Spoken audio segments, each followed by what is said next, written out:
So next question, we have function f, which is a sinum function. So graph of sinum function looks something like this. For x greater than 0, that is on this side, we get y equal to 1. For x less than 0, that is on the left side, we get y equal to minus 1.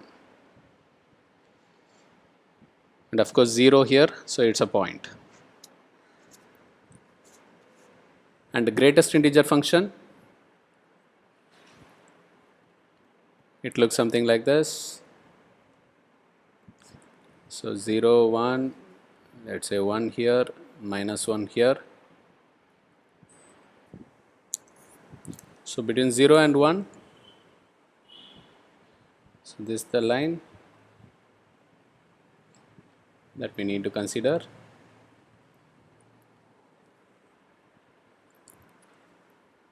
Between 1 and 2, say this is 2, this is the line we need to consider. So between 0 and minus 1, the line is here.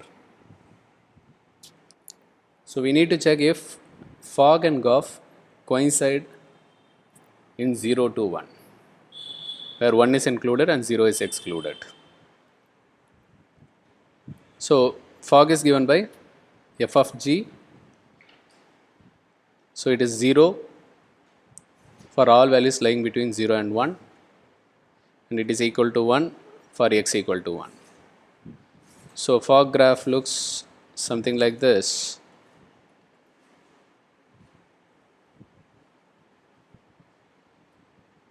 So I have 0 and 1, 1. For x lying between 0 and 1, we have 0. That is this line itself. And for x equal to 1, it is 1. For Goff, g of f of x, so greatest integer function here, f of x, so the limits are between 0 and 1. So notice that here it is g of f of x, x lies between 0 and 1,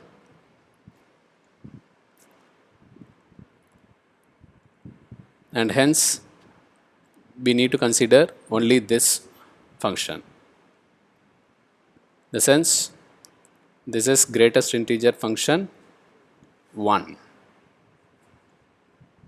because x lies between 0 and 1. So greatest integer function 1 equal to 1,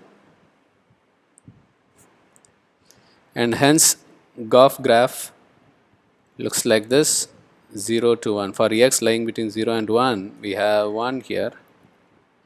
So this is our Goff graph. So whether it coincides, this graph is not equal to this graph, is not equal to this graph, and hence fog not equal to Goff throughout 0 and 1. Maybe yes, at x equal to 1, we have Goff equal to 1, and at x equal to 1, fog is also equal to 1, except for that point. So nowhere it coincides, and hence fog is not equal to Goff throughout 0, 1. Now we need to find number of binary operations on the set a, b. So it can be easily found using operations table. So star, we get a, b and a, b. There are two possible values here. A star a can be equal to a, or a star a can be equal to b. Similarly, here also two possible values. So this is 2, 2, and this is again two possible value here. So in total we get 2 power 4 equal to 16, and hence option B is the correct answer.